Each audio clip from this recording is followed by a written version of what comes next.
Oh no, I'm dead.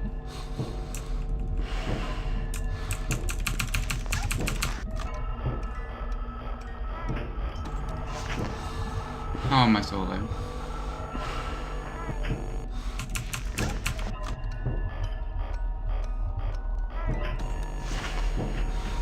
How?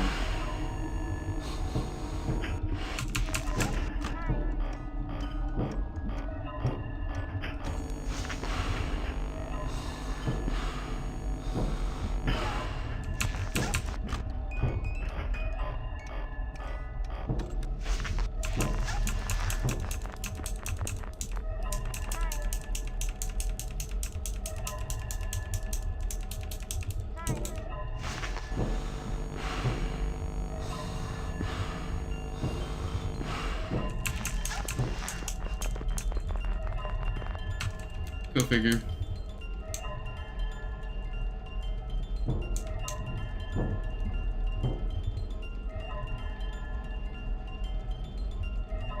Hello?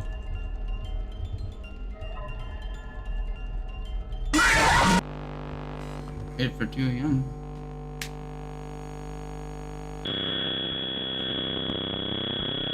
Hello? Ooh, let's see more.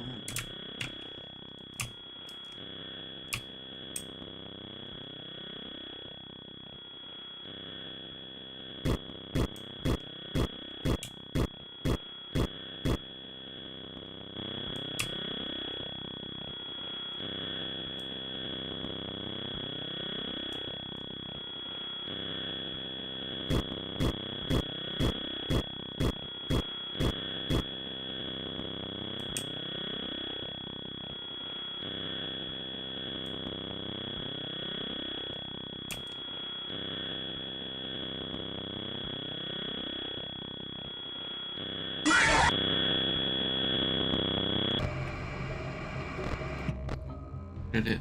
You missed.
Bonnie. Kill me. Oh, really? You're not going to? I love when that happens. It's not even my fault either. I guess I was on interval, but...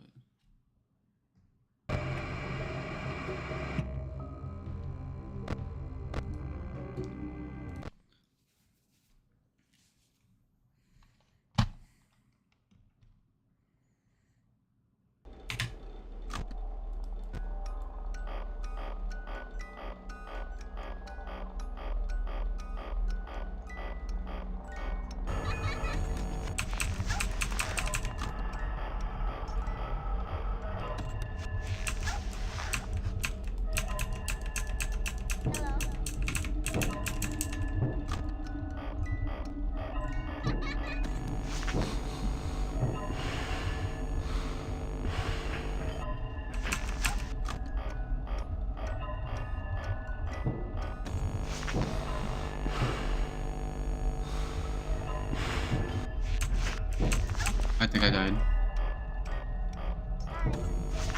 No.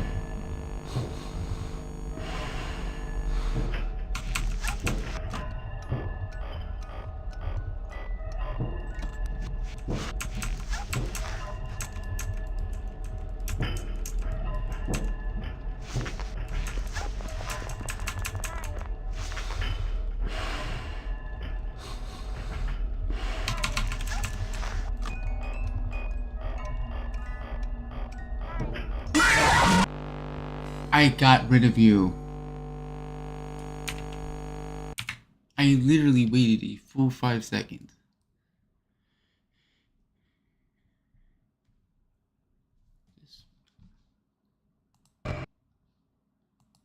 This dumbass not knowing how interval times work.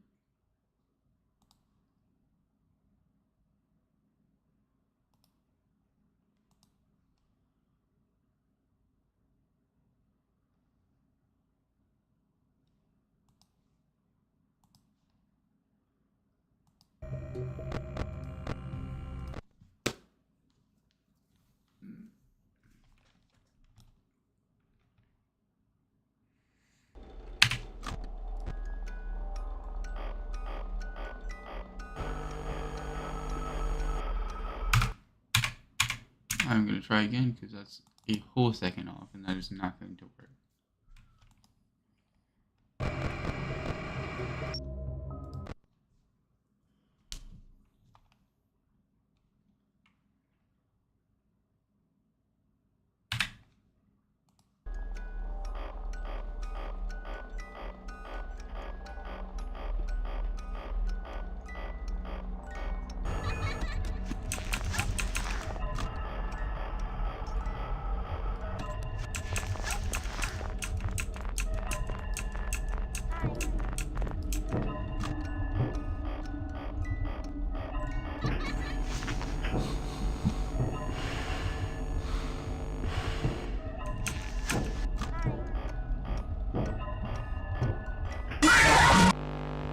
How?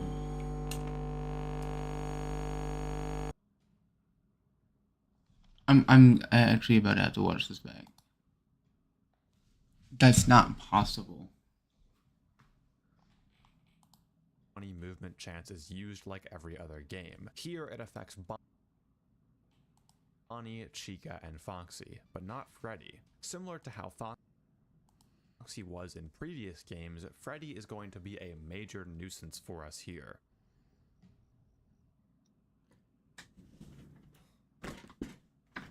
While Bonnie, Chica, and Foxy are completely frozen in place, Freddy acts the exact same as he would in normal gameplay. Every 4 seconds, Freddy adds his AI level to his progress, and once you reach 60 progress, you'll be guaranteed a jump scare the moment you flash the bed. Once he reaches 80 progress, you'll die no matter where you are in the room. If you couldn't tell already, Freddy completely locks us out of 2 of our trophies, and he has 0 RNG whatsoever. Throughout the main game, Freddy's AI value matches the night number to start, then usually gets bumped up throughout the night, while on extra nights in 420 mode, it's typically 1 below the night number. If we know all of these progress values, we can do a bit of mental math to see how often we should have to clear Freddy from the bed, as for most of the game, it's the only input that matters to us. For some of these nights, it seems like we can go minutes without doing anything at all, and still be okay with Freddy. But as we've seen with previous videos involving FNAF 4, it isn't that simple. On nights 2 and beyond, if you go a full 30 seconds without running anywhere in the room, Freddy will begin to add an additional 1 progress to his counter every 0.2 seconds, resulting in lethal progress in just 12 seconds.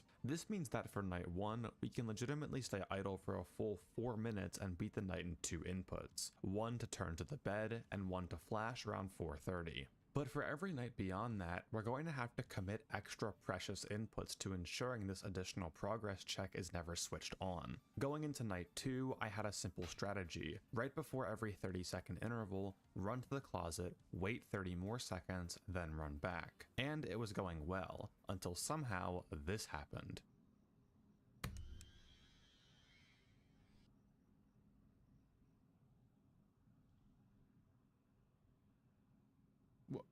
Excuse me? Who are you? What the hell? What? This made no sense at all. Bonnie and Chica shouldn't even be able to move until 420 mode, let alone get to the door in order to get in. Well, I had forgotten to change a sneaky aspect of FNAF 4's code. You see, on nights 1 to 4 of FNAF 4, Bonnie and Chica's AI is so low that if the player is constantly moving from door to door, it's pretty unlikely that they'll be able to move up and jump scare you.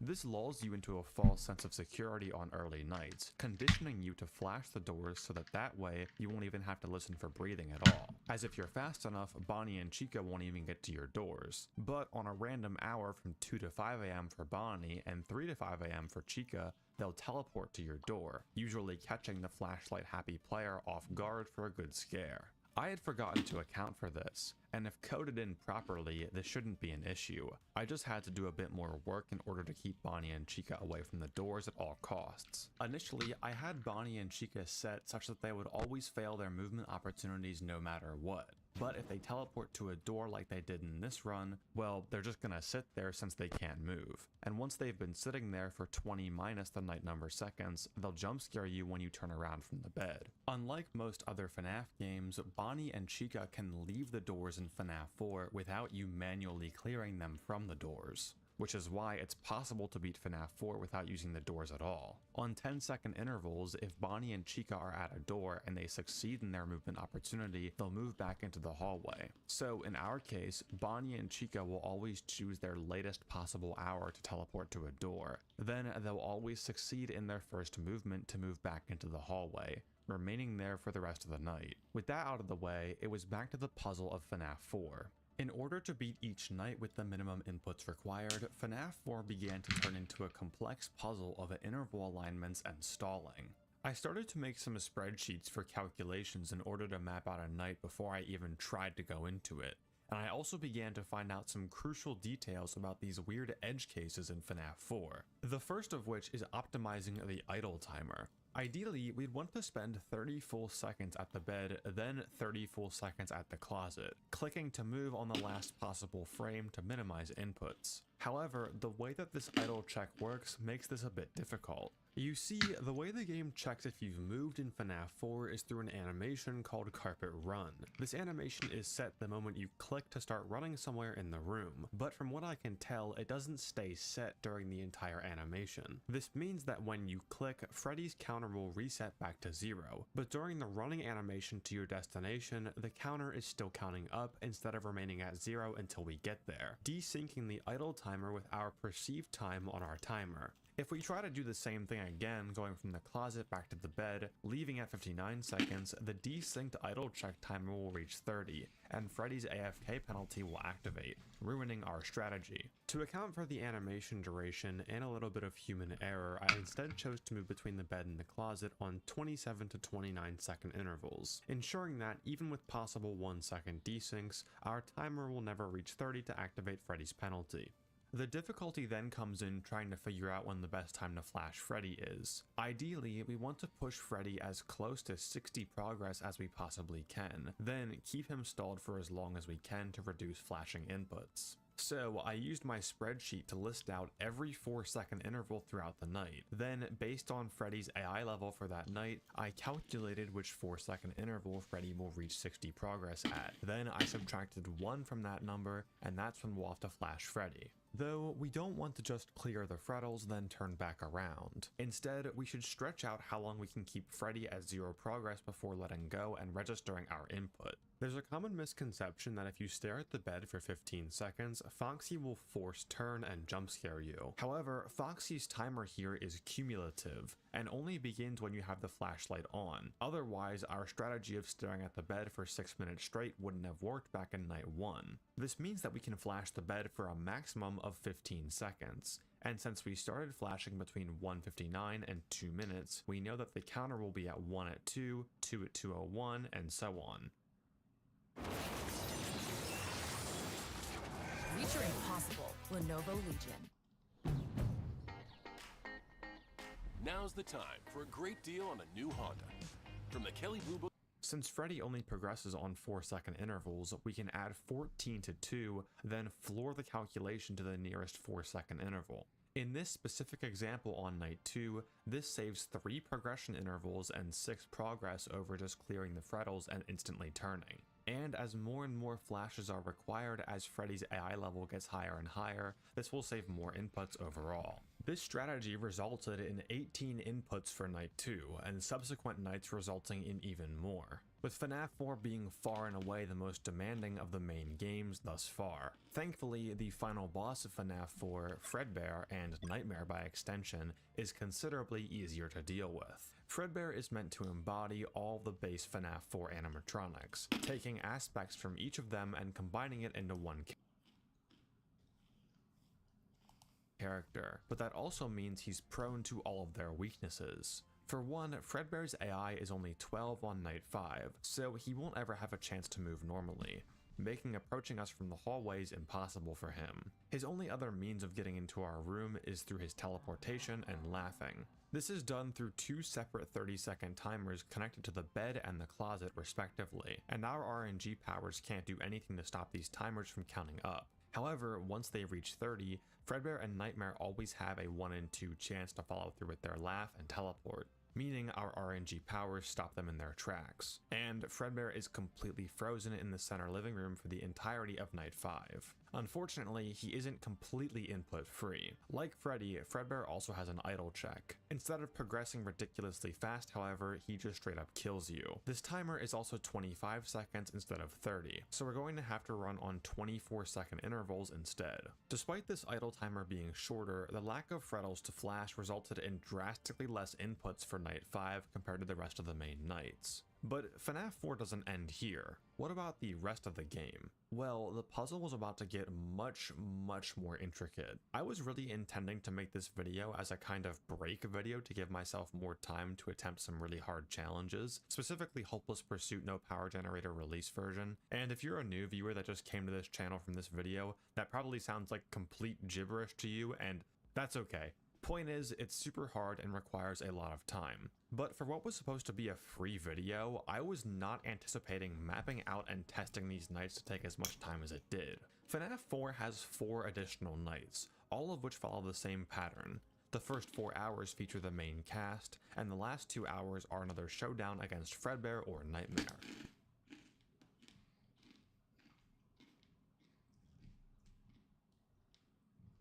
Night 6 was difficult for a few reasons. For one, Freddy's AI level is up to 5 now, which starts to create issues with our mapped out 29-second intervals. These intervals are too large and cause Freddy to desync in a sense. If we were to let him go and play as normal, he'd reach 60 progress when we're scheduled to be at the closet. We have two options to deal with this. We can either shorten a closet interval in order to catch Freddy before he reaches 60 progress, or flash him prematurely on the first bed interval. Shortening a closet interval was my first guess, but that resulted in having to continuously shorten subsequent closet intervals in order to go back and flash Freddy again. If we just flash at the beginning of the night before we go to check on the closet for the first time, Freddy syncs up with all of the other bed intervals. The second and much greater problem is the transition from the main cast to Fredbear and Nightmare, as it has a few unintended and strange glitches. This wasn't an issue on night 6, but with Freddy's AI being bumped up to 6 on night 7, it started to cause some problems. In order to avoid flashing Freddy an additional time near the end of the first segment of the night,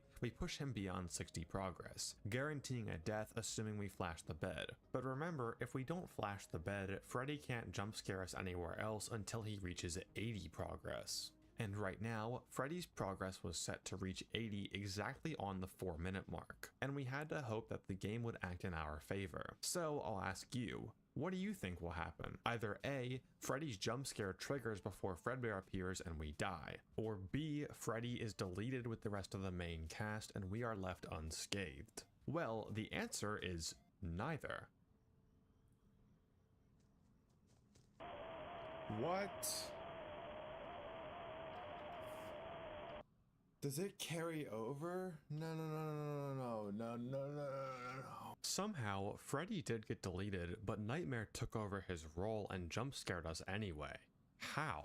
Originally, I thought this would be a problem of event order. When two events happen at the same time in Click Team, the one that's earlier in the code will happen before the other one. For example, if we look at the logic for whether or not Bonnie or Chica should jump scare in this situation, Bonnie's logic appears first. But because Chica's is on a later line, her condition overwrites his and she always gets the jump scare. But looking here, that didn't seem to be the case at all. You see, whenever Freddy's progression reaches 80, the game doesn't jump to a frame for his jump scare or anything. It sets an alterable variable of this black flash object instead. Let's just call it flash progress. This black flash is what creates that intense flickering you see before you die to Freddy in the bedroom. And this is exactly what we see in the code. Once Freddy's progress reaches 80, flash progress is set to a random number of frames between 50 and 149. Now, every frame, this number will be subtracted by 1 until it reaches exactly 1. Once here, you'll see that the game triggers Freddy's bedroom jump scare. But this only happens when Fredbear's AI is set to 0. Since Fredbear is activated exactly at 4 AM, the game instead uses this next line of code, triggering when Fredbear's AI is greater than 0, and causing him to jump scare us. Essentially, in Freddy's dying breaths, or dying frames rather, he sets the flash progress as an alley-oop to Nightmare, and once it reaches 1, Nightmare steals Freddy's thunder and takes the jump scare. Super complicated explanation aside, this means that we now have to ensure that Freddy is below 80 progress once 4 AM hits and Nightmare appears. It would be really unfortunate to have to commit a full run back from the closet and turn flash turn just for 4 progress, as that's an entire 4 inputs. I scanned my current spreadsheet to see if there was anything that I could be a little bit more precise on to squeeze out just a bit more Freddy progress. And after a bit of field testing, I figured out that if you're really precise with the first flash, you can flash over the 28-second interval and still turn to make it to the closet without activating Freddy's idle penalty, getting us to 4 AM without any black flash shenanigans. From here, we just have to work Nightmare's idle timer, and Night 7 is down in 26 inputs. Night 8 or 420 mode is also the exact same, as Freddy's AI is capped at 6. Where things start to get really interesting is the true max mode of FNAF 4, Nightmare mode with the blind mode Mad Freddy and Insta-Foxy challenges on. In our case, we won't be using blind mode because that's boring for our showcase, and since we script out the night, it's literally no different, just for your viewing pleasure. There are two new huge factors to our puzzle here. The first of which is that Foxy is now in the closet, and the second is a wildly more aggressive Freddy. Mad Freddy sets Freddy's AI back to 5, but instead of progressing on 4-second intervals, he now progresses on 2-second intervals. Freddy now progresses way too fast for us to maintain our 29-second schedule of moving from the bed to the closet, and to compensate, I had to shorten the closet intervals as much as possible so that the second we get back to the bed, we buffer a turnaround and have just enough time to catch Freddy before he ticks over 60 progress. Thankfully, since we're shortening our closet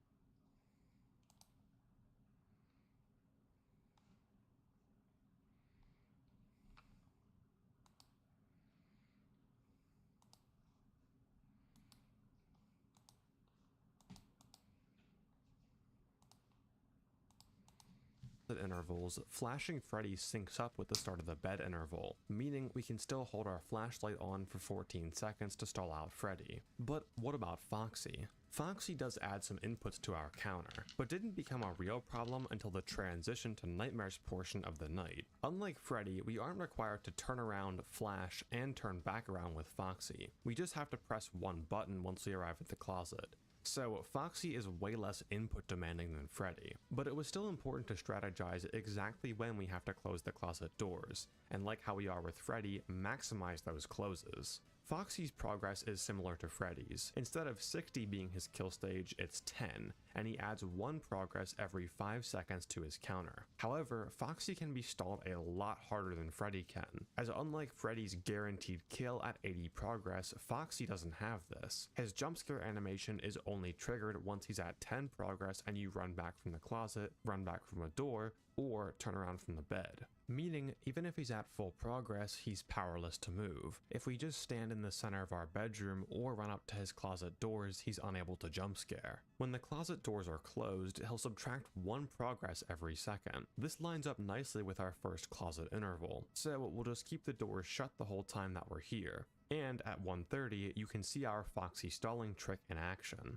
We were able to skip the previous closet interval without closing the doors, since Foxy hadn't progressed enough to jump scare us yet. But now we have to leave the closet in order to flash Freddy. At this point, Foxy is right about to jump scare us with his progress, so we leave the closet, then buffer our turnaround and flash input to clear the Freddles. Make sure to flash over the 128 interval to stall Freddy, then quickly turn around before 130 as Foxy's progress reaches 10. Now we can sit here and stall for a bit without Foxy being a threat, before running back to the closet to send him back to 0 progress until we have to deal with the Freddles again. Now you can kind of see what I meant at the start of this section, with FNAF 4 being an intricate puzzle for us to solve. There are many moving pieces. We can continue this strategy all the way up until the transition with Nightmare, where, once again, we've reached a problem. As it stands right now, with proper mapping and stalling Foxy, we only need to close the closet doors a total of 3 times in order to survive the first 4 hours of the night. Foxy will reach 10 progress at 340, so I had mapped out the last Freddo clear to be from 333 to 338, turning around just before Foxy reaches 10 progress. Freddy will only be at 60 progress by the time 4 AM hits, so we're more than okay with him. And since we won't be turning around from the bed or running back from the closet until Nightmare shows up, Foxy shouldn't be a problem. Alright, that should be good for the transition. Yeah, that's okay. Because that's, yeah, 24, 415, okay.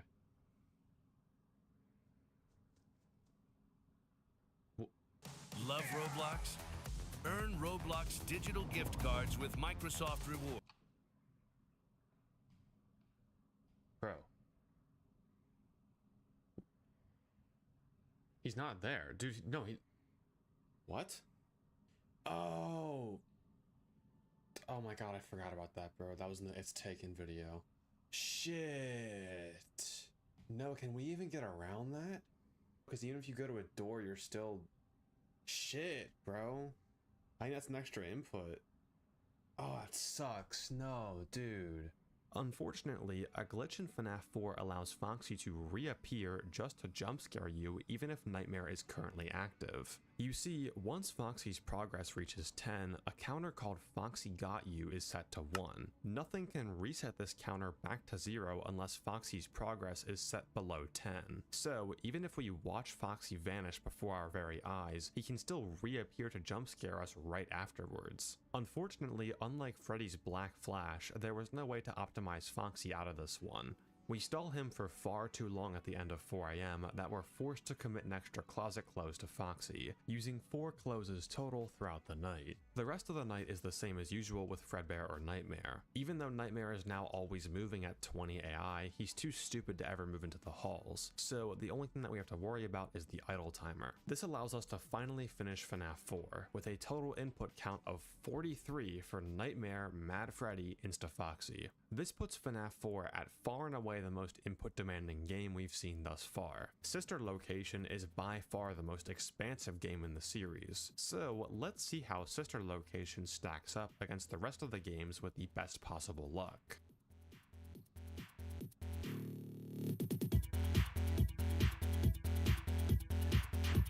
Sister Location is a bit hard to rank among the rest of the games, as unlike every other game, Sister Location's main nights are task-based. In my last video, I took on the challenge of beating every single FNAF game simultaneously, and we took advantage of Sister Location's task-based system by doing absolutely nothing. In every night except for night 4, you start in the elevator going down to Circus Baby's warehouse, and if you do absolutely nothing, you aren't going to go anywhere. So we were just going to examine all of the aspects of Sister Location that can have RNG and see how our luck affects them. As for ranking the inputs required to beat the game in comparison with the rest of the games, we'll just use the custom night instead. Night 1 is completely scripted, but night 2 is where things start to get interesting. Starting in the Ballora Gallery, a large room where we have to move through without being heard and jump scared by Ballora, and this is where the first randomness in the game appears. Though it might seem like Ballora is to the right or left of you, both with sound cues and visually, all that she really is a progression meter. Similar to Nightmare Freddy, instead of 0 to 60, it's 0 to 600.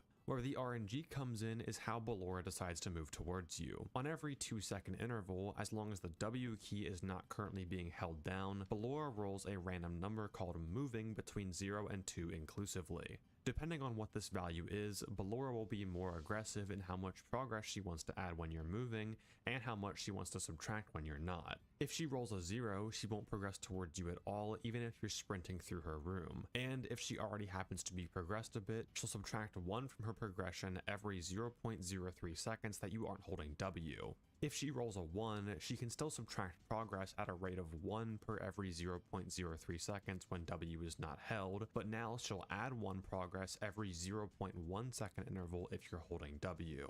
In the worst case, she'll roll a 2, now adding 1 progress every frame that you hold W, instead of every 0.1 second interval, moving towards you 6 times faster. Even worse, when this value is set to 2, she's unable to decrease her progression even if we stay completely still. This is why in high-level Sister Location speedruns, manipulating this value is crucial. Ballora can't re-roll this value if the W key is currently being pressed, and at the start of the section, moving can only either be a 0 or a 1. So if the player is always pressing W on every 2-second interval, Ballora never has a chance to reach her most dangerous state. I never covered the main game of Sister Location in the Worst Luck series, so as we go through the game here, I'll be mentioning how RNG can also affect us in a negative way, as there are some pretty interesting luck-based factors in this game that you probably didn't know about. However, we aren't playing with worst luck, we're playing with best luck, and in our case, Ballora is always going to be setting her moving value to 0 instead of 1 or 2.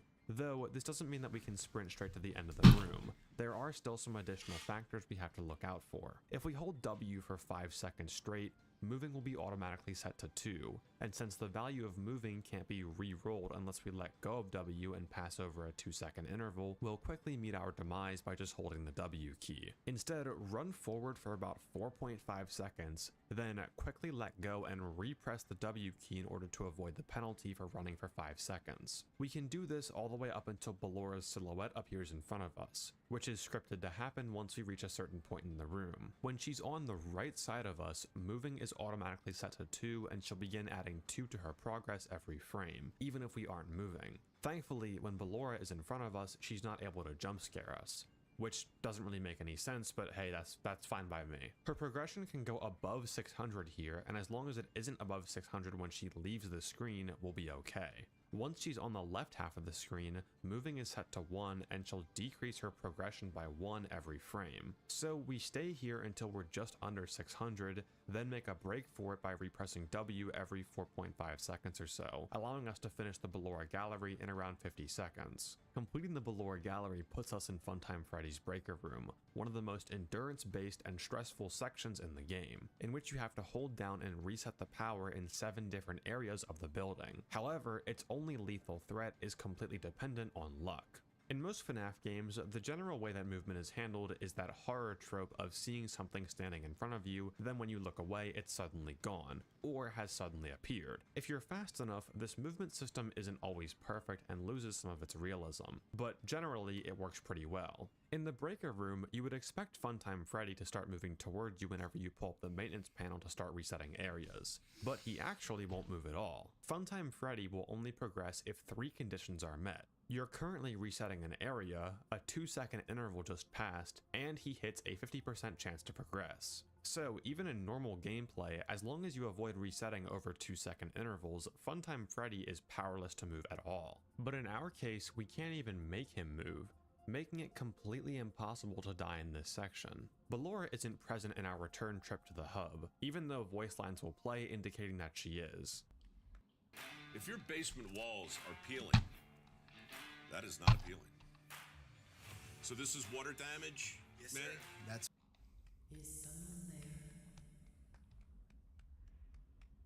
So that's about it for the RNG on night 2. Moving on to night 3, we have a similar section to the Ballora Gallery in the Funtime Auditorium, but it's a bit simpler RNG wise. If you're moving forward, depending on Funtime Foxy's moving value, his progress will either not change or count up by 1 every frame. Instead of having a random range of 0 to 2 that determines movement every 2 seconds, Funtime Foxy has a random range of 0 to 1 that's rolled every 3 seconds. If this value is a 1, Funtime Foxy will add 1 progress every frame that you're moving and 2 if you're sprinting, and not subtract progress when you stop moving. Unlike Ballora Gallery, there's no guarantee that we can keep Funtime Foxy at 0 progress, as Funtime Foxy is still able to re-roll his moving value when W is held down, meaning if you were to play this section with the worst possible luck, you'd never be able to get far enough to complete it, making the main game of Sister Location completely impossible. In our case though, we're always rolling a 0 for this moving value, meaning that Funtime Foxy will quickly move away from us once we stop moving. And, even better, Funtime Foxy has no forced cutscenes like Ballora appearing in front of us. So we can hold down W the entire way through this section, and so long as we don't sprint enough to get past 600 progress, we can beat this entire section in 1 input. The remainder of night 3 is completely scripted, but the next night is where things get a bit interesting. Perhaps the most RNG influenced night in the main game is night 4, which more closely represents the structure of a normal FNAF night. In this night, we have to wind this spring lock suit up to keep it from snapping shut and crushing us, while also ensuring that the mini-Renas climbing into our suit don't make it in and jump scare us. Survive 3 minutes while the spring locks gradually unwind faster and faster and you win the night. There are 2 instances of randomness in this night. The first is how much the spring locks are wound up when the night begins, and the second is how much force it takes to remove the mini-Renas from your suit. Each spring lock starts out at 50 progress, being fully wound at the 12 o'clock position, then is randomly unwound 0 to 24 units at the start of the night. In our case, this means that all spring locks will start fully wound up. When a mini-Rena is climbing up into our suit, we can wiggle to get them off.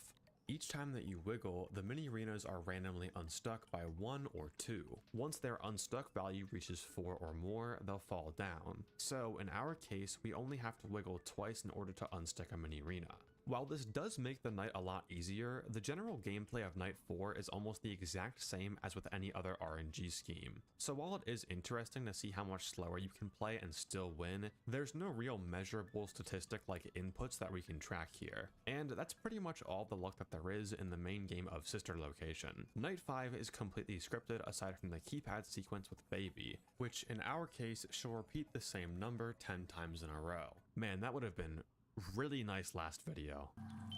7. Where things do get a bit more interesting though is the Ennard boss fight and the custom night, the two more FNAF-focused gameplay parts of Sister Location.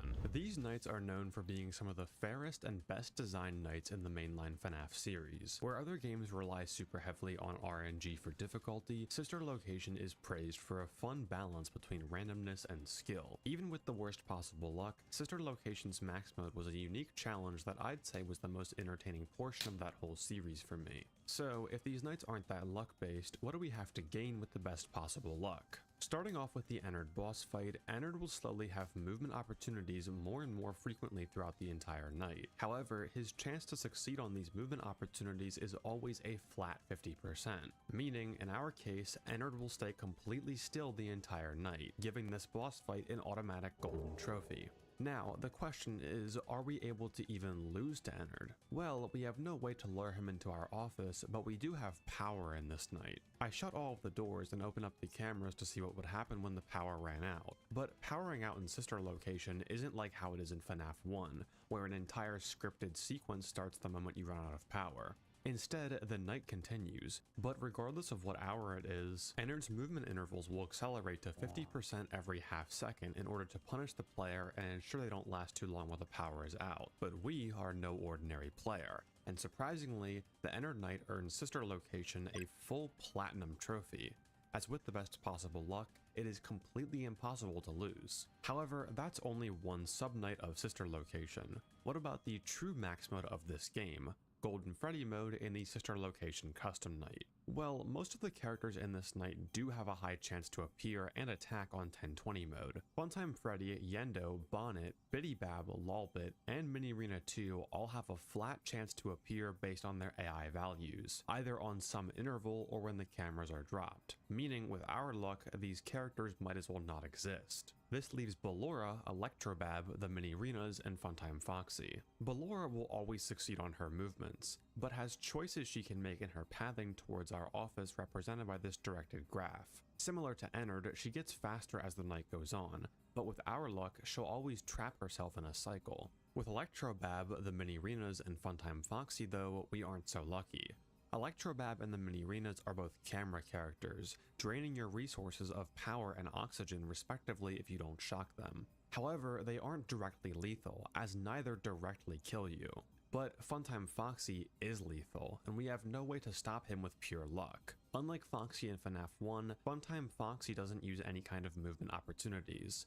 Instead, he will progress a stage if you don't look in his camera from a random range of 7.75 seconds to 5.25 seconds. If he has just progressed or knocked on the door, this is instead shortened to a random range of 5.25 seconds to 2.75 seconds. If he reaches 5 progress and you don't have the right door shut, you'll die. Unfortunately, even though Ennard required very little user input to deal with, Funtime Foxy does, locking Sister Location's max mode out of both a platinum and gold trophy. Once again, we're dealing with an input puzzle. My first thought was to just deal with Funtime Foxy every time that he would appear by shutting the door, then instantly reopening it. But with Electrobab's passive power drain constantly being active the entire night, this wasn't going to work, resulting in a power out death at 4 AM. Shocking Electrobab is very expensive input-wise, as you have to pull up the cameras, shock, then pull down the cameras, totaling at 3 inputs. What's worse, unlike the Minirenas that drain your oxygen, Electrobab isn't always in the same camera throughout the entire night. He resides in cameras 3 and 4, but he shares this space with Funtime Freddy, and they can't coexist. So wherever Funtime Freddy currently is, Electrobab will always be in the opposite camera, and if Funtime Freddy moves, Electrobab will as well. Even though we're able to prevent Funtime Freddy from attacking us through sheer luck, we can't prevent him from moving,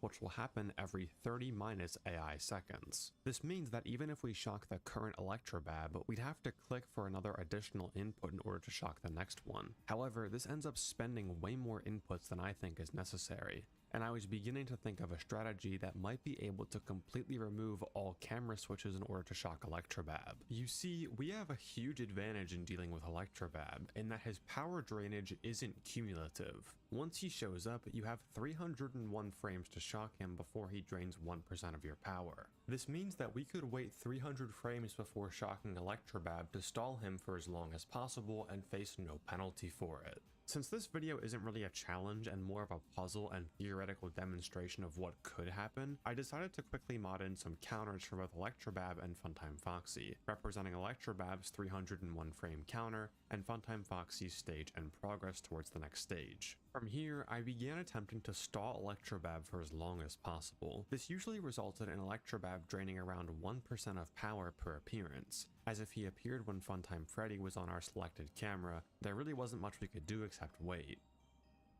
Through stalling Electrobab, I was able to get noticeably further into the night with this strategy, with absolutely no clicks required to switch cameras, but I was still around 10 seconds off, and getting a lucky power out was also going to be tricky. The normal power out check in Sister Location's custom night is Ballora, who, similar to Ennard, begins to accelerate by having movement opportunities every 0.5 seconds. However, she's still stuck in her cycle, so that isn't really an issue. The only thing that will take us out now is Funtime Foxy, and no matter what I tried, it seemed that Funtime Foxy was always lining up to attack right at the end of the night after we had powered out, resulting in multiple deaths around the 540 to 550 range. We needed some way to make Funtime Foxy approach sooner at 5 AM, ideally around 5:35, as Funtime Foxy would normally take 25 seconds to progress fully back to our door. The first way we could do this is pulling up the cameras to spend some extra inputs in order to offset Foxy and reset his progress. But there is still one other factor that we can control with our RNG powers. And what if the key was just getting a little bit of bad luck? In FNAF 1, whenever Foxy attacks your office, he starts back in Pirate's Cove with a random amount of progress. He can either be completely behind the curtain like how he is at the start of the night, or already peeking out and ready to attack. Funtime Foxy inherits this property in the exact same way, drawing a random stage of either 0 or 1 to start in when hitting the door. I had previously set this stage to always be 0, as that would be the most power efficient throughout the entire night. But if we truly had the best possible luck for our specific case of trying to beat 1020 with the lowest inputs possible, Funtime Foxy will choose to start in stage 1 when it's convenient for us. With this element of control in our hands, I took to the spreadsheets once again and began to map out when Funtime Foxy should start in stage 0 and when he should start in stage 1. And after a bit of trial and error, Electrobab stalling, and Funtime Foxy stalling, I had managed to line up a run that powered out just as the last Funtime Foxy hit the door at 5:36.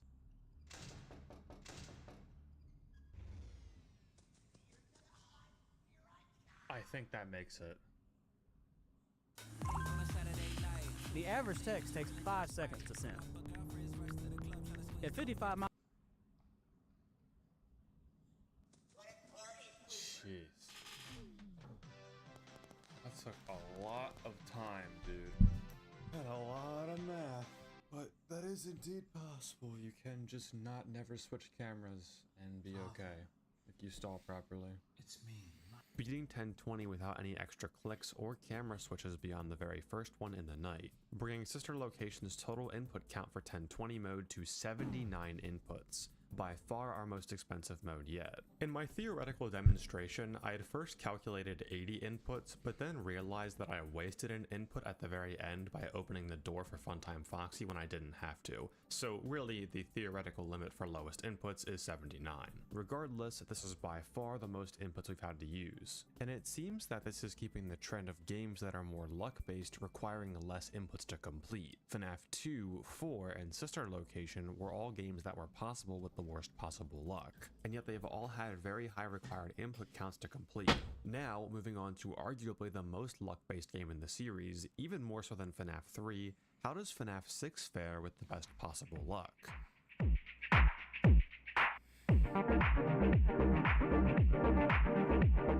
Like the main game of Sister Location, FNAF 6 is completely task-based, so we won't be ranking any kind of required inputs towards our input counter. Right away, I was pretty certain FNAF 6 was going to be our second platinum trophy. Animatronics in FNAF 6 always have a flat 1 in 3 chance to move, with this chance never changing throughout the game, only the frequency of their movements. All 4 of the animatronics start randomly in one of these squares on the map, and with succeeding any movement being completely dictated by RNG, RPG, they won't be moving at all the entire game. If they end up spawning in this middle square here, they could teleport to the room next to you. As for each character except Lefty, entering this square after a certain amount of time has passed in the night results in a one-time teleportation. I coded the random spawn chance to never spawn in that square, but even if we were somehow able to get them there, they'd have to succeed one more movement to enter the vent, which we know can't happen. We do have an audio lure like FNAF 3, but this again is chance-based, and the animatronics can just ignore it.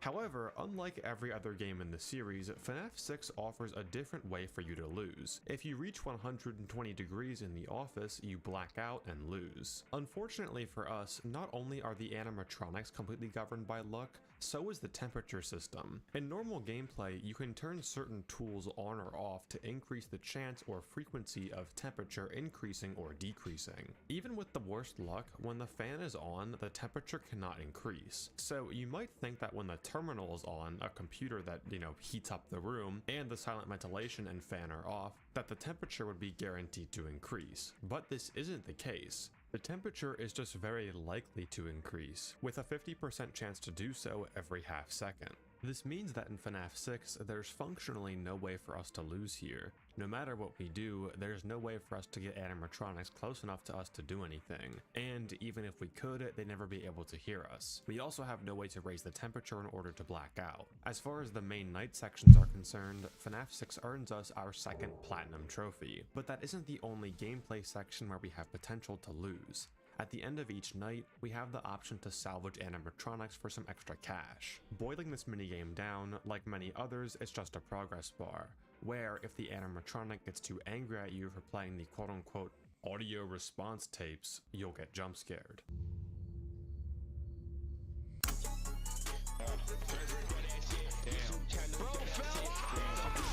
You can tell when an animatronic is getting aggressive through both sound cues and visual cues, and you have a taser to reset this progress if you deem them too aggressive. The way that the game adds progress during a salvage is a simple 10-second check, where for every 10 seconds that the tape is playing, the animatronic has a 50% chance to add 150 plus 50 times the night number to their progress. Of course, with this being chance-based, we've already guaranteed ourselves a golden trophy, as we only need to execute required inputs to win here. However, there is an alternative way to increase progression, and this time it isn't chance-based. For every second that you look at your checklist, the animatronic will add 10 plus 10 times the night number to their progress. So, while it is possible to beat this night with just the required inputs, it's not impossible to lose, giving this subsection a gold trophy. It has been a long video so far, one that honestly I did not expect taking this much effort. Some of the planning that I've had to put into getting the lowest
inputs on each night has rivaled the time it's taken me to beat some actual FNAF challenges.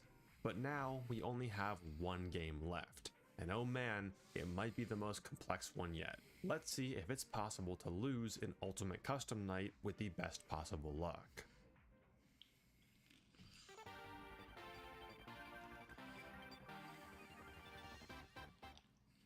Ultimate Custom Night was far and away the hardest game to recode to have the best possible luck. In terms of raw size and lines of code, it's beaten by Sister Location. Yeah. But with everything all being Having fun trying to do this. I can.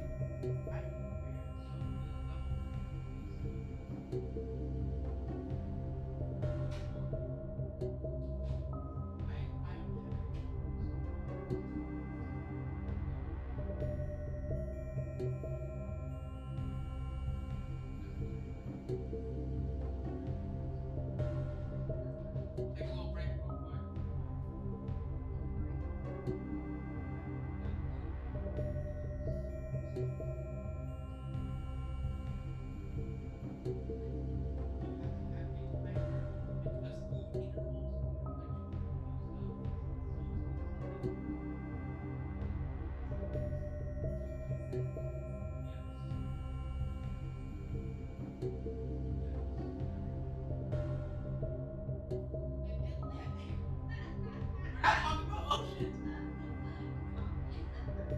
I didn't say what.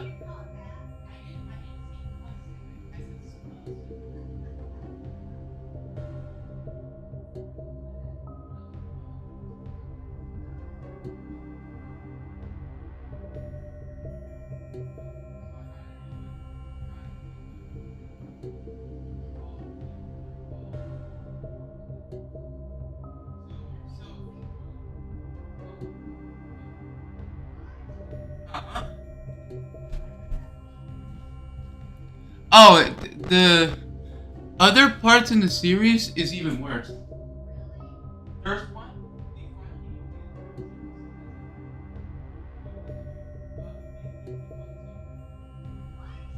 Yes.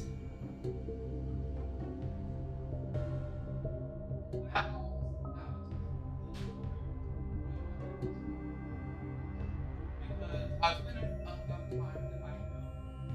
I've seen at least two guys.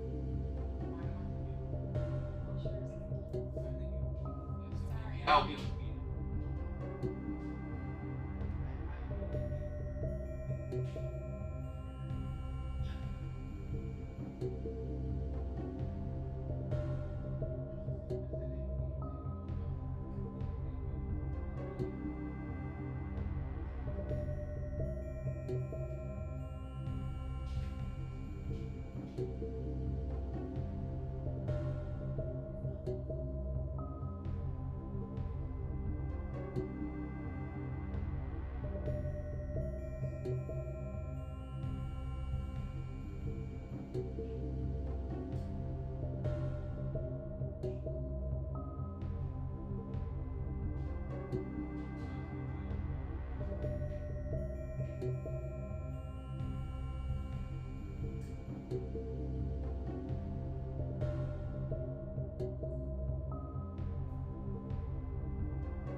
Last person will say that.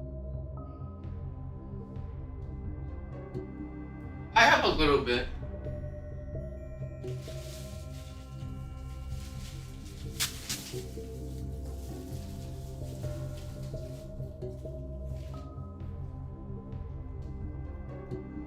Yeah, look at how crazy that looks. That's all of them on their hardest difficulty. That's their names. BB is William. Go ahead. Those are the craziest looking gizmo things ever. So specifically, this stupid idiot and this stupid idiot is the problem. And also the other one that isn't listed here. Yeah, there's 11 people actually. Golden Freddy. See, Golden Freddy is the. Oh no, he's not even the problem. Oh, there's Golden Freddy. He's not even the problem. So yeah, I have my little timer right there. So I just go boop, boop, and boop. So yeah, as you can see, it's pretty threatening, right?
My fault, guys, but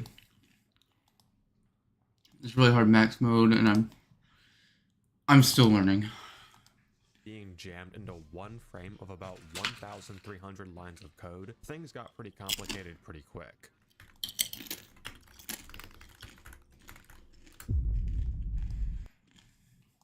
Yes, it is. It's there. I swear. Oh my god, he spelled he spelled ventilation wrong.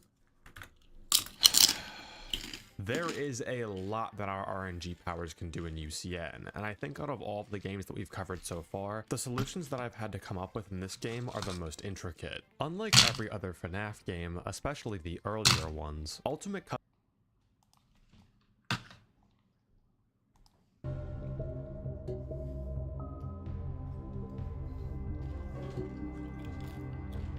Yeah, real quick, I'm gonna show you. Let me show you something even crazier. Okay. This What? is 50-20 mode. What's All of them come at you at the same time, and you have to survive 4.5 minutes. That is all of them Yeah, all of them. at the same time? Now, my current best on this is having half of them. But realistically, right now, like, let me show you what I might be able to do. Oh, you take out the hardest one out first. I'm trying to do 40-20 for this. There's a specific unlocking it.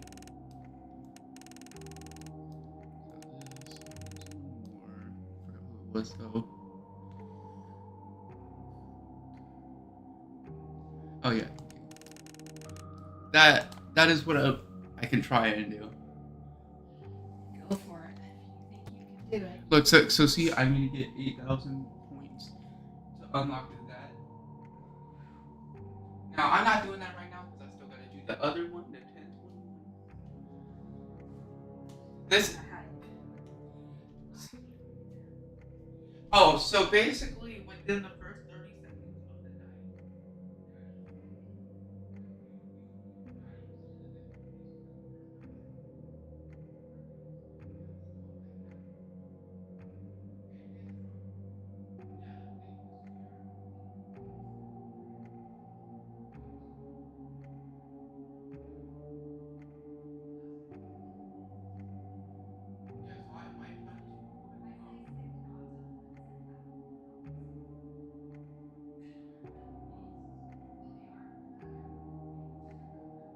I could theoretically do this. I don't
I'll let you know. If you hear me celebrating, you know I did it. Alright, you know what? For fun, I'm gonna do this. I can't get the rappel.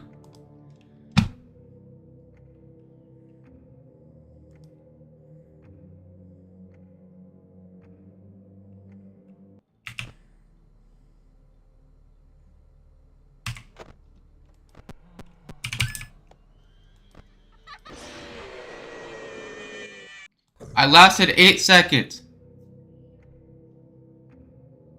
I'm not fast enough. For this specific mode, you gotta go fast, and I'm not quite fast enough. So I'm gonna go back to the night that I actually have a chance at beating. Maybe.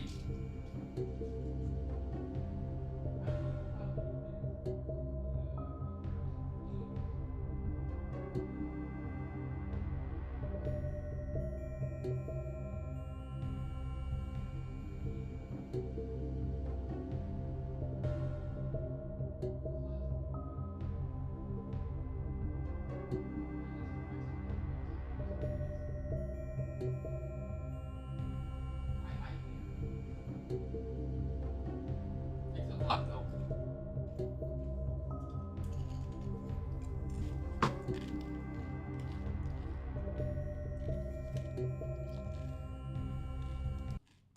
Custom Night was designed with the max difficulty in the Custom Night in mind. Other games usually require using some outside tool, getting insanely lucky, or abusing a mechanic in an unintended way in order to beat the max mode of that game. However, UCN's characters, even when set to 20 AI, still offer a chance to fail their movement opportunities. Usually, for characters that use the traditional movement opportunity system, they'll roll their chances out of 30, 40, or even 60 to still account for some randomness when set to their supposed max difficulty. I'll highlight everyone that uses the traditional movement opportunity system now. Due to how much of the cast uses this system, I won't be talking about them in this video, but if you are interested in the intricacies of every single character in this game, I have a breakdown of literally everything in this game on this channel that you could watch after this video. It's also worth noting that all of the secret characters will also never appear. Zor is a secret character that has a low chance to spawn in normal gameplay, but a 1 in 2 chance on every 10+1 second interval on 50/20 mode. One of the characters he spawns is arguably the hardest character to deal with in the game. However, Zor will continuously fail all of these 1 in 2 chances to spawn with our luck, so we don't have to worry. The characters that we care about are characters that don't follow this traditional movement opportunity system, and instead use their AI in different ways. These are always the characters that have made runs impossible in previous games, and tend to eat up our inputs. So let's see what we can do here. When we start testing for our Platinum Trophy and seeing if it's even possible to lose, the first character that probably comes to mind is the Puppet. The Puppet works almost the exact same as she does in FNAF 2, but just like FNAF 2, once she's at the point of leaving the box and waiting to jump scare, she only has a 1 in 3 chance to do so for every cumulative second that the cameras are up. However, the Puppet doesn't just jump scare you when she leaves the box, she also causes the ventilation to rapidly run out, making you far more vulnerable to the rest of the cast. Resetting the ventilation is the only time that you are forced to go into the cameras in 50/20 strategies, and the overall idea is to try and wait as long as possible between resets to stall everyone out. If the ventilation does run out though, the game doesn't just jump scare you on the spot. You're not usually able to see this because your screen will turn completely black, but once the ventilation has fully run out, the game will force up the cameras, keep them up for 200 frames, flip them down, then try again after 1 second. For the rest of this section, I'll keep the opacity of the ventilation error at 0%, so you can still see the game even when the ventilation runs out. If not, the entire UCN portion of this video would just be a black screen, and that isn't very interesting. Most of the cast are only able to jump scare you when the cameras are up, so this is the game's way of making you more vulnerable. However, because of our freakish RNG powers, it doesn't affect us at all. So, if Puppet can't stop us, what will? Well, the character that's widely considered to be the hardest to deal with in the entire game gives us a bit of trouble. Funtime Foxy completely locks us out from our Platinum Trophy. At the start of the night, his showtime hours are randomized from 1 AM to 3 AM, but even if we got the latest showtime, our fate is always the exact same. We always start the night selected on camera 1, so without using any form of inputs, we're never able to go over to Funtime Foxy's camera and watch him on his showtimes, ruling UCN out of both the Platinum and Gold Trophy. But come on, we all saw this coming. The real interesting part is seeing the minimum number of inputs required to beat 50/20 mode. We've already determined that we're going to need to deal with Funtime Foxy somehow. The way that he's normally dealt with in 50/20 strategies is to use the Death Coin, but that requires 10 Faz coins to get, normally obtained by repeatedly pulling up the cameras to spawn characters that award coins upon dealing with them. This would take up loads of inputs, so my first thought was to instead try and watch Funtime Foxy's showtimes. When the ventilation is completely out, you're not able to pull the cameras down manually, but you are able to switch between them. And since we're in the cameras most of the night, this could work. However, there's 3 more characters that are the entire reason why Funtime Foxy is so hard. When you have everything you need, anytime the motivation hits.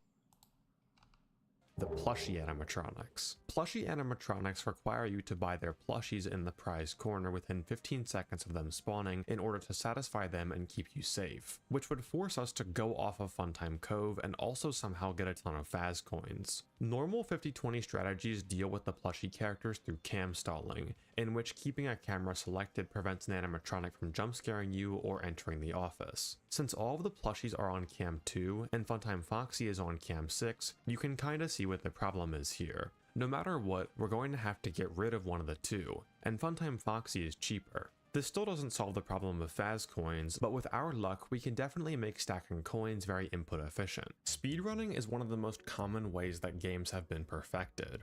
But aside from Sister Location, FNAF games have been kind of absent from this entire genre. However, for our specific problem, I'd like to bring your attention to a very niche subcategory of UCN, the Fredbear % speedrun. Golden Freddy normally appears as his FNAF 2 office sprite in UCN, but if you set him to 1 AI, he's able to be death coined for an Easter egg jump scare. The speedrun of this jump scare involves copious amounts of luck, in which you have to get a ton of Faz coins through the cameras, buy the death coin, then roll the 1 in 40 to have Golden Freddy spawn to initiate the jump scare. This record is currently held by Cam at 3.2 seconds, where she only needed to click 1 additional camera to have enough Faz coins to buy the death coin.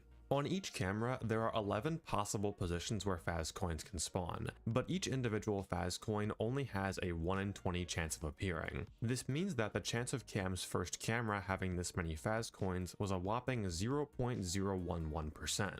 Interestingly, these exact chances were used in a dispute between Cam and a different player over the Fredbear % record, in which Cam proved that the other player's record was cheated due to having insanely low odds. However, with our powers, we can push this number even lower. Instead of 5 Faz coins, we can get all 11 to spawn. The probability of this occurring extends into the trillions, but it means that we only have to use 1 input to farm up all of our Faz coins. From here, we can buy the death coin Funtime Foxy, and select camera 2, stalling all the plushie animatronics. At this point, there isn't much else for us to do except wait, so I did, figuring that the maximum input count required would be 7. 1 to pull up the cameras, 4 to buy the death coin and death coin Funtime Foxy, and 1 to pull down the cameras. But this didn't last long, as I soon realized there was one more problem that I had yet to address. Phantom Freddy has no randomness whatsoever in his progression, and once he materializes in your office and jump scares you, anyone that was waiting in the vent opening will be forced into your office for a jump scare. The only way that I could get rid of Phantom Freddy would be to hold the flashlight down for as long as possible, but this would destroy my power and also count for an extra input. We really have no way to stop Phantom Freddy from jump scaring us, but if we can prevent the other vent animatronics from getting through when he jump scares, we might have a shot. And it turns out, if we use our RNG powers in just the right way, we can manipulate all of the vent animatronics into screwing each other over. When the night begins, all of the vent animatronics have different speeds and pathways. Molten Freddy and Ennard will always take the middle path and are generally the fastest animatronics. Mangle can take any path, and Withered Chica and Springtrap will always take the slowest path. All of the vent animatronics have a set movement speed that they'll be reset to when they turn a corner, which is 1 for Springtrap, Withered Chica, and Mangle, and 5 for Ennard and Molten Freddy. Combined with their path efficiency, this is designed such that Ennard, Molten Freddy, and sometimes Mangle, depending on what path she chooses, will always show up in the vent first before Withered Chica and Springtrap. However, every 6 seconds, every vent animatronic will re-roll their speed using these equations, and this is where we can manipulate them. Assuming the best case RNG, every vent animatronic will be as slow as possible, except for Withered Chica. When Withered Chica reaches the vent opening, she doesn't enter the office immediately and jump scare. Instead, she gets stuck in the vent opening, having a 1 in 15 chance to jump scare the player on every 1 second interval when the cameras are up. More importantly, Withered Chica completely jams the vent for Springtrap, Ennard, and Molten Freddy, who are unable to get through even if Phantom Freddy is jump scaring us. The only animatronic that isn't blocked by Withered Chica is Mangle, but she's so slow and always takes the most inefficient path that she won't even be able to reach our vent opening by the end of the night, preventing us from having to use any excess inputs to close the top vent or get rid of Phantom Freddy. This ensures that the only inputs that we have to do will be deathcoining Funtime Foxy. So I started up one more run, and ended up powering out pretty early into the night, but considering that no one was able to jump scare me with the ventilation completely ran out, I figured that no one would be able to here as well.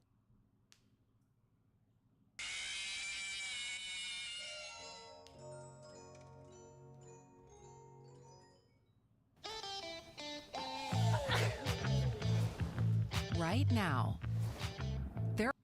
Unfortunately for us, Freddy Fazbear is someone that we can't avoid. Freddy was someone that I initially wrote off when I was first mapping out this route, as to my knowledge, his progress was largely luck-based. He uses this equation to determine his progression towards your office, and there is a lot of RNG at play here. However, the temperature of the office is also factored in. Temperature was never a concern for me, as the character that is normally a check for it has completely random progression. But once we power out, there's nothing to keep the temperature cool and Freddy from reaching our office. The fan is on by default when the night starts, so at that moment, it seemed like there was no way to get around this without spending any extra inputs. The cameras being forced up by the ventilation running out seemed to eat up too much power for us to have a short enough power out to get through the night. I started to map out a spreadsheet of possible fan times, as it was looking like 7 inputs wasn't gonna cut it. But then, just as the Fredbear % speedrun gave me an idea, I was hit again with something different. What if I told you that not only can we beat 50/20 mode in 7 inputs, we can do it in less? And the solution is all thanks to one character, Old Man Consequences.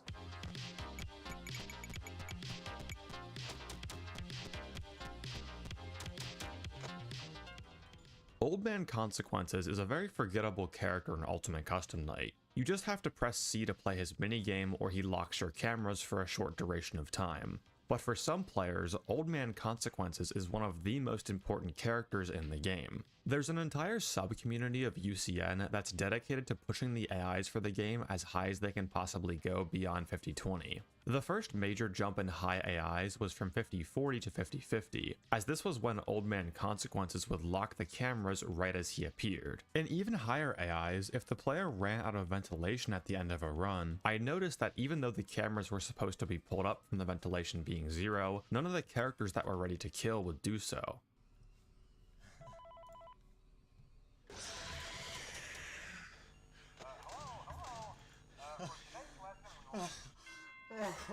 Why? Because behind the scenes, Old Man Consequences is able to force the cameras down even when you're completely out of ventilation, resulting in a 0-frame flip, where the cameras are never actually pulled up. For all of the other distraction characters, I had coded them to never show up by default, as some of them could make other characters potentially lethal. But in our case, Old Man Consequences always showing up is actually the best possible luck. Now, OMC keeps the cameras down for so much of the night that by the time we power out, Freddy doesn't have enough time to get to the door, and we can finish the night, meaning that 50/20 only requires 6 inputs. 1 input to open the cameras, 2 to click on camera 7 and buy the death coin, 2 to click on Funtime Foxy's camera and death coin him, and 1 to click on camera 2. Then we let OMC force the cameras down and complete the night. That's where I thought this video would end, until I was proofreading an earlier portion of this script. Earlier, when I was discussing alternate routes to deal with Funtime Foxy and the plushie animatronics, I mentioned that even though you can't pull the cameras down while the ventilation has run out, you can still interact with everything in the camera system. The ventilation running out is going to naturally force up the cameras anyway, so why should we waste an input pulling them up at the beginning of the night? So long as we can finish all that we need to and get to camera 2 by 105 when the first plushie animatronic will attack, we can shave off that initial camera flip input.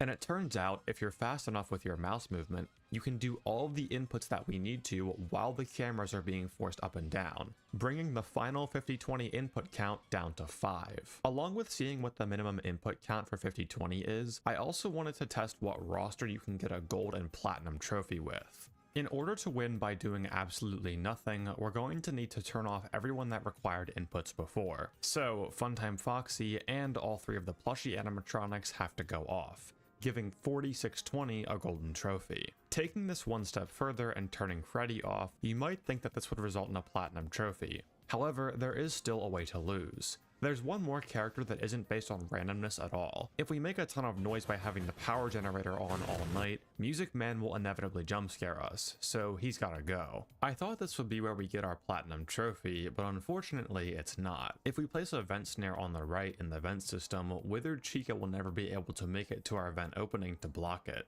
And since she can only go through on the right, Molten Freddy would be able to jump scare us. By extension, Ennard and Springtrap are also able to jump scare us. Even though their speeds are much slower, Ennard's efficient pathing still allows him to get in around the 3-minute mark. And even though Springtrap takes a slower route, he'll end up reaching us right before the night ends. Night Marionette also has to go, for a very strange and somewhat buggy reason. You see, Night Marionette has a bunch of random positions that get rolled every second. Then, once he intersects with your cursor, he begins to materialize. One of these positions is completely off screen, and it's where I have him rolling to go to every single time. Strangely, this position is still technically in the frame of the game. It's just stored on the very left top pixel of the screen. So, if we move our mouse up to the very left corner, that means he's gone too. You can still die to Balloon Boy voluntarily even if he's sitting down, so he's gotta go as well. I thought that I might be able to lure any of the duct animatronics down to our duct opening in order to get them to jump scare us, but it turns out they all have to succeed at least one movement opportunity in order to appear in the duct system. That leaves this roster. With 39 characters at 20 AI, there is not a single way to make any of them jump scare you, given the best possible luck.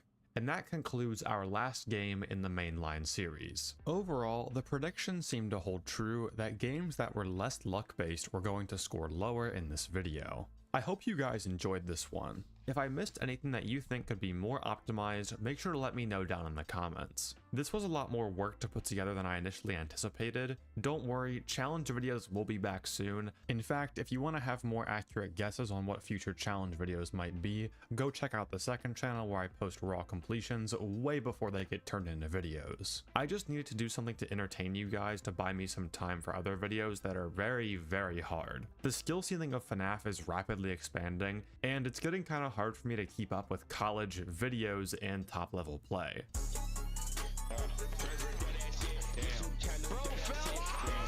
I can't say for sure what the next video will be. Maybe it'll be FNAF, maybe it won't. Regardless, thank you for watching this video. If you enjoyed it, please hype the video, like, comment, subscribe.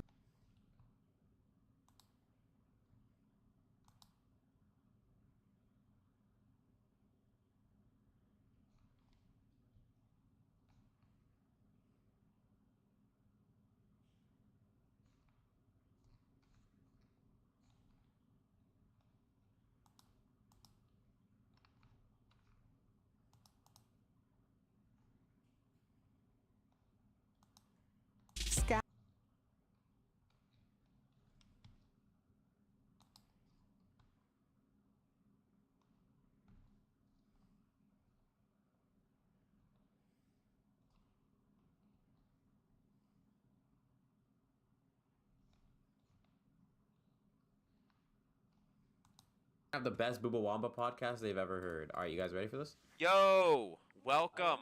First off, let's talk about the most interesting thing of the day. Zoink, when are you gonna do Booba Wamba, literally?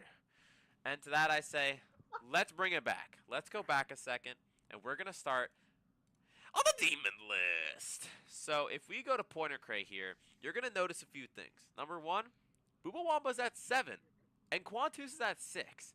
Oh, Quantus processing. But no, we're gonna go back a little bit. So right now, I am playing Infinite Chaos. It is number 52 on the list. The list, as we all know that. So, after I'm done with Infinite Chaos, which should hopefully not take me like maybe another day or two, it kind of depends. I will then be playing my other verification. This is gonna be like a whole like stream thing. But yeah, we're gonna be verifying the bloop. This level's funny. If this is my friend's level that honestly looks chill. It honestly could get rated for all I know. I don't care really. I just want to play it because like it shouldn't be that hard. This is supposed to be like maybe mainless, maybe not. Kind of depends what I want to do with it. So yeah, we're gonna be doing the bloop. We've all seen the bloop. Actually, wait, let me do this real quick. Let me bang. So yeah, we've all seen the bloop. This level's beautiful. Bow, bow, bow. But yeah, this will happen after Infinite Chaos. The level's already done. I just need to like pick it up. I just didn't want to do orbit into the bloop because I feel like if I did that, I would have been very annoyed. Anyways, so that's gonna happen next. We're gonna be doing the bloop. Finally, we'll talk about Le Booba Wamba. So I want to do the bloop and then do one more list level. I don't know what that's gonna be. I'm probably just gonna roll it on a wheel because I couldn't really care. So it'll probably like if I were to put on a wheel, I'd be putting Chill, Snowbound, Salt Factory. These are all gonna go into a wheel. We're gonna spin it and then we're gonna see what happens then. Finally, then Booba Wamba streams will start. I don't know if I'm gonna play it like a lot or not. Like I'll probably learn it a lot off camera, and then on camera I'll probably just doing like random runs. Cause learning this level on stream would probably be the most boring thing in existence, in my opinion. Cause like, son, look at it. What do you want me to do? Oh yes, today we are going to be learning this on camera. I don't know what's happening. Actually, this robot's probably one of the easier parts of the level, actually. Never mind. Not really a good example. Yeah, yeah, we're not learning this, I'm sorry. But yeah, no, that's the plan. I'm gonna be doing Booba Wamba in 3 levels-ish. So it'll be Infinite Chaos, the bloop, 1 random list level, then we're gonna go to Booba Wamba. That is the goal. Hey, I beat Booba Wamba. Wait, what? Wait, I beat it. Never mind, we're done. Oh We just beat Booba Wamba. What? It's over. Oh my god. That time me and Oh my god. Bro, that time. Tung Tung Victor. Oh my god. Tung Tung versus GG's. Victor. We just beat Booba Wamba. Let's go. Oh my god. Dude, that was actually pretty insane to think about. Honestly. Yeah, we were all here, bro. Yeah, no, there's one more level in between bloop. You know what, chat? Should we just roll it right now? Should we roll the next level after bloop? Yeah. Should we just do that right now? Is that gonna be fun? Wait, it's gonna be chill. Yeah, we could just start rolling it right now as we speak. Oh, I updated it. Okay, bro, I have ads. Okay, lock in. So here we're gonna go through the levels. We have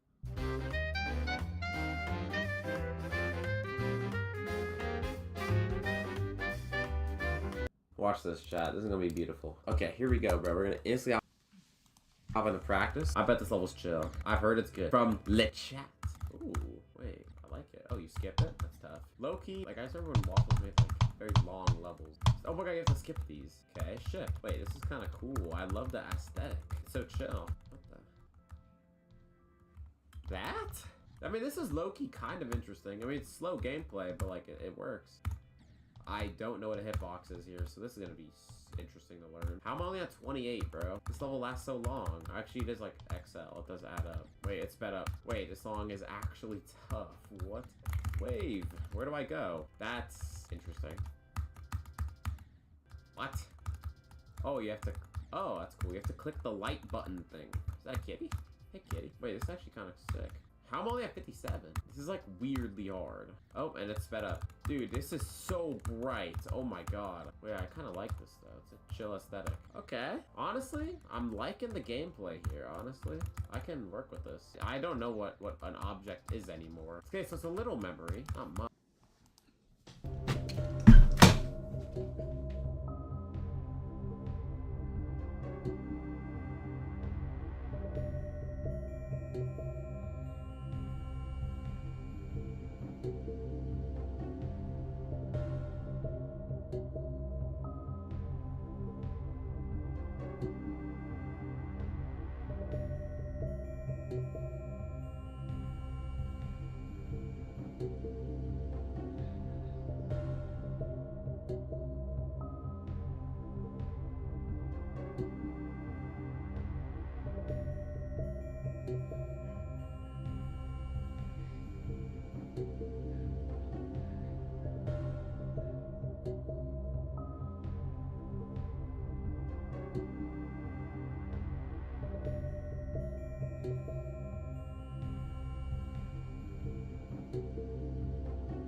I already told you.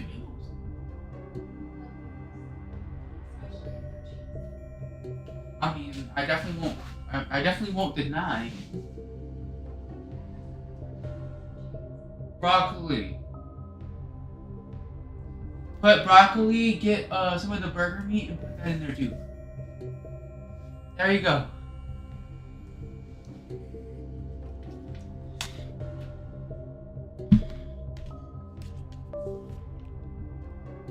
Jiff verified this? Literally what?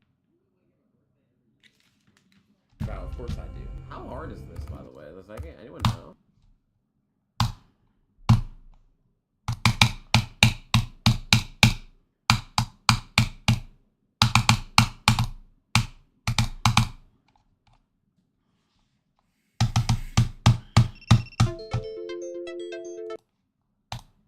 It started with a few strands. Alright, it's time to go again. This time I'm deleting another recording. Another 30 minutes of footage. Boom. Alright, let's get back into it.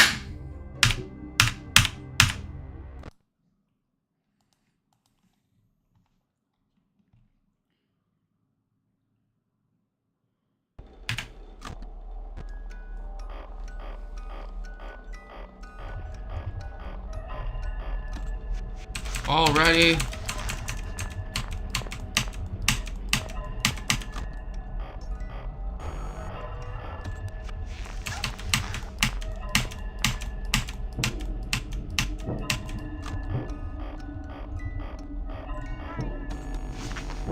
Oh, way early with that.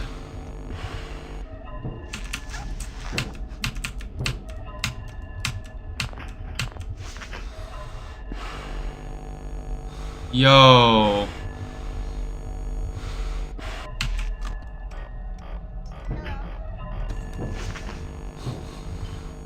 Yo, I'm gonna die.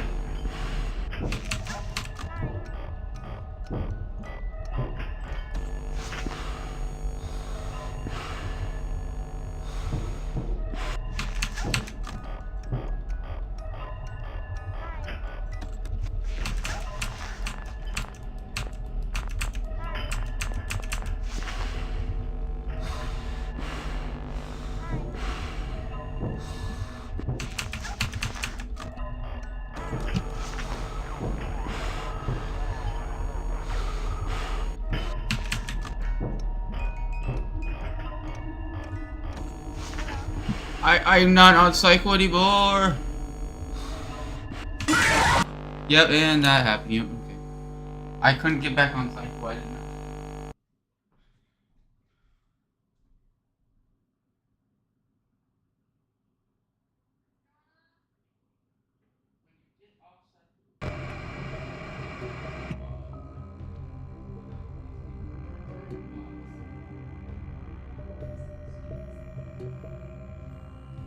I survived like a minute and 30 seconds.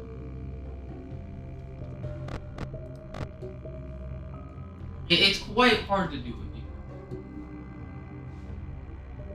it. It's not meant to be easy.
And then it was everywhere.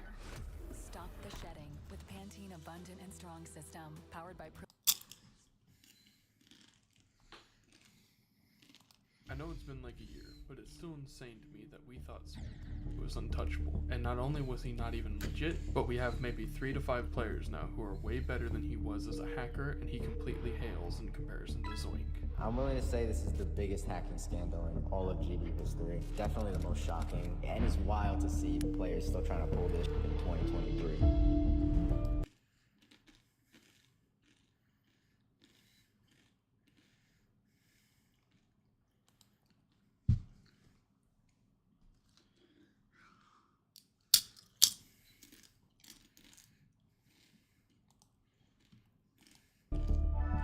It's been 3 years since Zoink was officially far ahead of everybody else on the demon list. However, his beginnings were way different than most players, and his upcoming was nothing less than impressive. Zoink's career began around 5 years ago, but with his only accomplishment being Bloodbath, a demon that is now outshined by tons of other levels, he would face many challenges due to his lack of skill, since the top levels were way more difficult than his best feat. But after grinding out a few other levels, Zoink soon found out that he was just fooling around, and realized that he had to take a massive jump in skill if he wanted to achieve his goal. While most players get better by progressively taking on slightly harder and harder maps, Zoink ignored the difficulty ladder and went ahead to defeat a level way harder than Bloodbath. A few months into 2021, Zoink decided to take down Zodiac, a level that was added as number 1 on the demon list in 2019, and managed to stay in the top 10 for over 3 years. Zoink's jump from Bloodbath to Zodiac was massive, and shocked the community when he finally beat it after 40,000 attempts in October of 2021.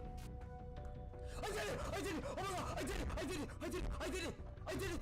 Oh my god! I did it! I did it! I did it! I beat Zodiac! I remember when I first saw this guy practicing Zodiac. I thought he was joking considering he just beat Bloodbath. Can't believe he actually beat a top 5. GG, bro. However, 2 months later, Zoink's at the time biggest rival Space UK verified Slaughterhouse, which became number 1 on the demon list. So the unnerfed and fixed Slaughterhouse now won Space UK the verification race. Amazing job to him. Many people suspect whether or not he's legit, but I'm sure to say Space is legit. He just verified it in 41,802 attempts. Wow. And just like Zoink, Space UK also became viral for doing crazy jumps in difficulty, as he jumped from a top 75 level to Slaughterhouse, something that was completely absurd and unheard of, and even verified it with no reaction. I can't fucking react, otherwise I'm gonna cough so much.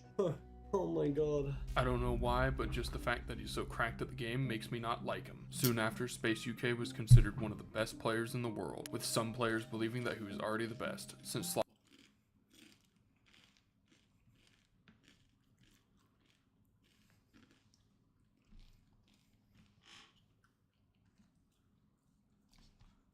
Slaughterhouse was so outlandish and hard. But with such few achievements, he couldn't claim that number 1 spot yet. And as every one of the top players was pushing each other to defeat the demon list and get better, Space UK was progressing way faster than everyone else. Space UK is definitely the best player, but we should probably award the people who actively play the game. The dude literally quit and only comes back every once in a while. However, Zoink was getting better as well, as he decided to chase Space's achievement of beating the, at the time, hardest level. And in January of 2022, he would only focus on this project. But during that time, Sakupen Circles was verified and placed above Slaughterhouse, losing its number 1 spot, while also making Zoink lose his motivation to pursue this level at the moment. However, after 4 months of beating other demons on the top 75 list, Zoink continued working on Slaughterhouse and ended up completing it while even having Space UK in the chat on April 12th of 2022. Yes! Yes! Yes! Yes! Yes! Yes! Yes! Yes! Yes! Yes! Dude, watching you progress in this game over the last few months has been awesome to see. You went from having Bloodbath as your hardest to Slaughterhouse. You love to see it. However, while Zoink's progress was impressive, Space had some remarkable feats as well, because during that same year, he beat the entire demon list of 75 levels, while also dedicating the least amount of time on the game. From that point on, there was only one person who could take down this titan, and with a level that nobody ever beat before, this was Zoink's chance to finally go head to head against Space UK.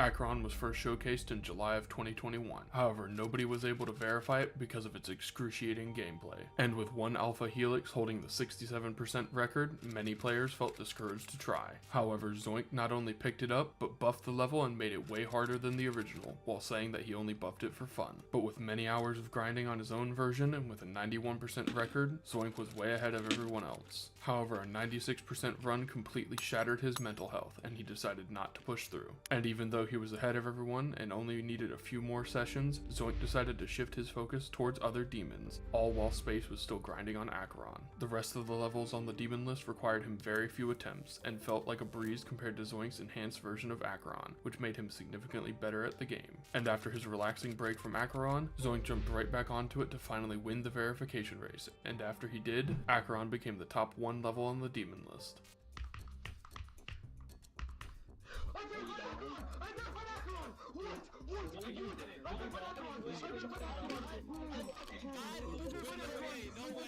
This is actually insane. I'm not even really surprised, but I'm mostly happy. Such a great level to take the #1 spot. At this point, after clearing out one of the hardest levels ever created, Zoink was only a few points behind Space UK based on the demon list score, and was closer than ever to becoming the #1 player in Geometry Dash. Easily the fastest improving player besides Space UK. Congratulations. But despite all of Zoink's hard work, Space won the Best Player of 2022 award, even though some players argue that he didn't deserve it since he didn't play as much as the others. However, many other players thought that this was the exact reason why he won, since the game was too easy for him. He also beats levels faster than Zoink. Space could easily do everything Zoink can. Zoink is the best non-Space UK player. However, in January of 2023, Zoink gathered more points than Space after beating a level named XO, and finally became the #1 player in Geometry Dash.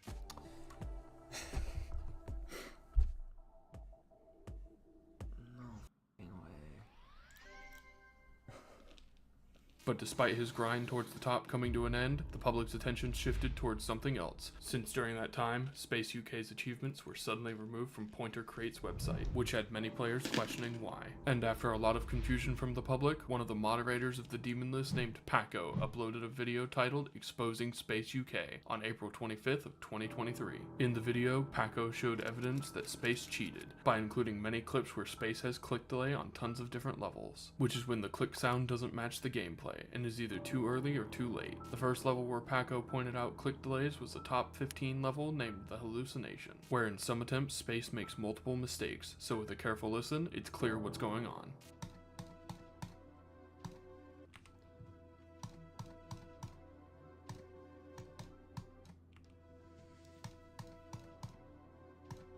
And not only that, as a few moments later, Paco spotted another click that was out of place, that sounded completely different from the rest, which was most likely Space turning on a macro.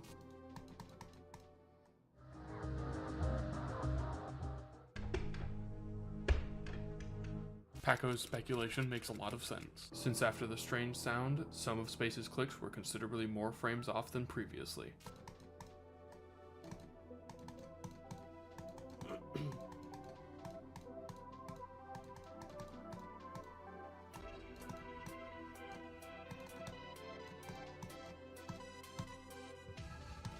But that same day, Space UK posted this on his Twitter. Every main list after my Sephiroth main list completion on May 8th of 2022 was hacked. I lost interest in actually playing the game and wanted to see how long I could go without being caught. Hacked completions include Aerial Gleam, Oblivion, Abyss of Darkness, The Hallucination, Kyoki, oh, I forgot Acheron too. And after admitting to have cheated on almost every one of his completions in the past year, his reputation took a massive hit, especially after supposedly forgetting that he hacked the hardest level in the game. However, while these news cancelled tons of his achievements, they didn't discard the fact that Space was still one of the best players, since he was in fact Slaughterhouse's verifier. Or wasn't he? The final blow would be delivered only a day later, when the mods came to the conclusion that Space's completions were all fake. Every single level he had ever uploaded was hacked. Space's method was to memorize every click of a level, record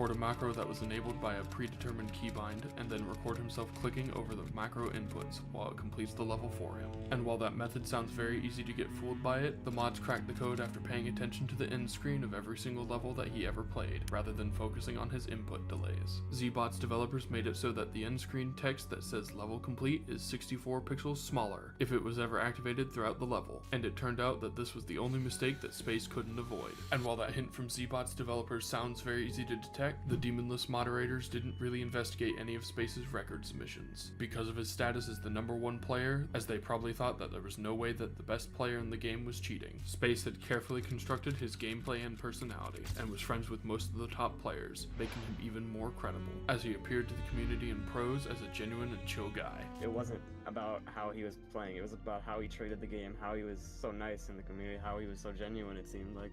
That everyone kind of blindly believed him off of that and didn't really assume he was hacking at any point. And not only that, as during the time in which he rose to fame, cheat detection wasn't as advanced as it is now, and everyone back then thought that if he was indeed cheating, he would have been caught way earlier. However, with all this drama swirling, many players found out about a video made by Colo GD in 2021, who accused Space of verify hacking Slaughterhouse, after analyzing the audio footage of Space's video and the song.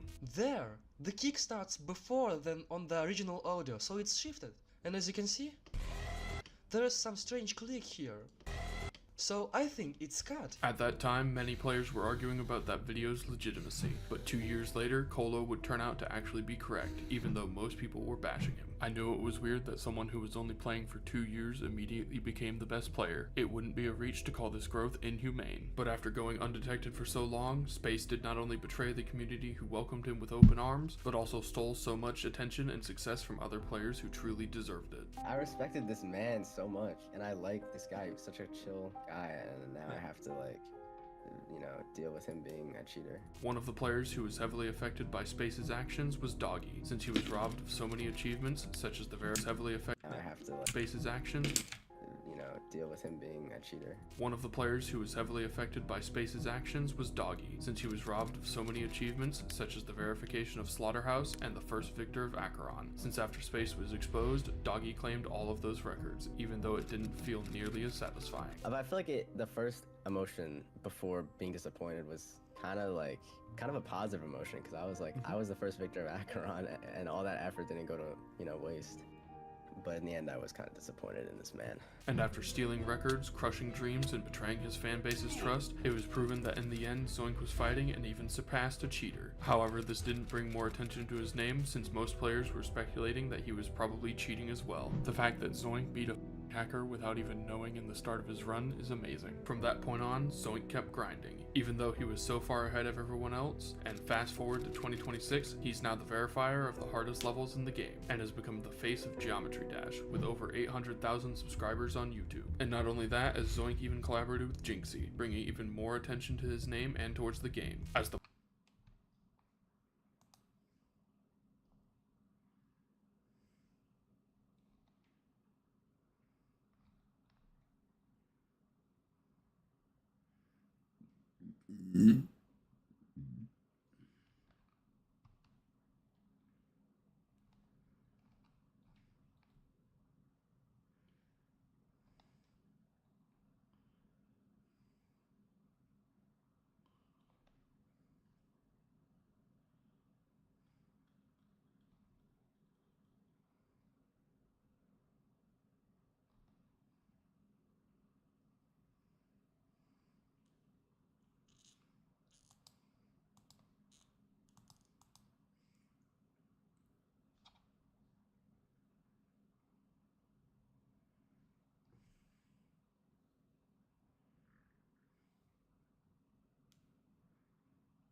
Oh my god. I beat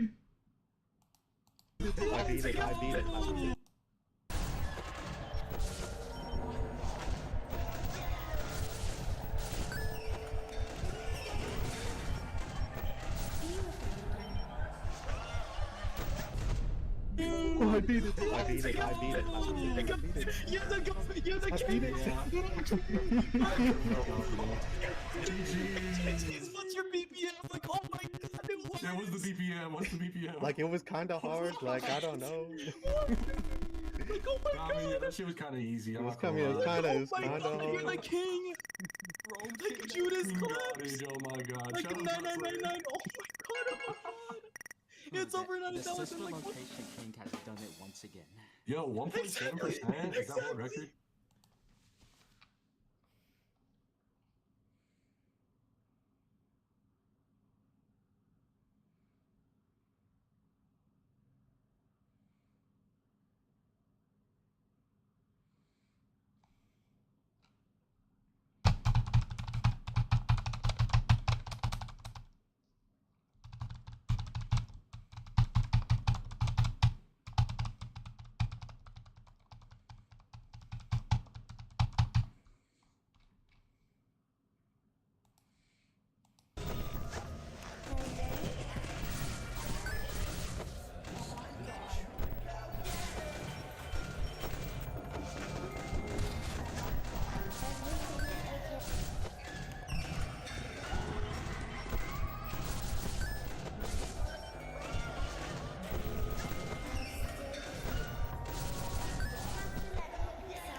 Oh, I beat it. I beat it.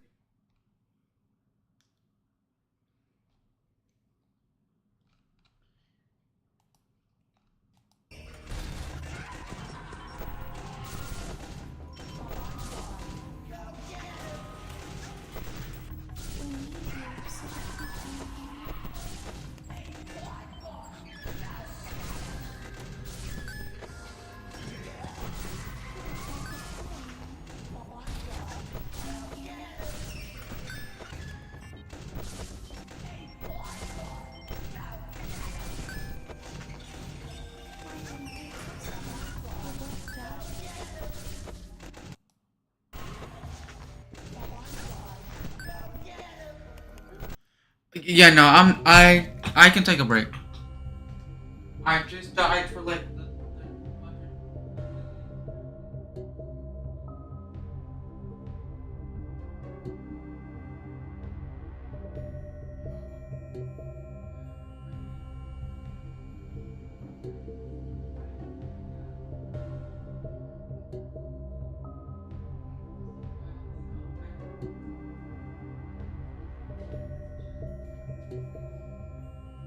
Yeah, my only thing. My best today was 220, 222. So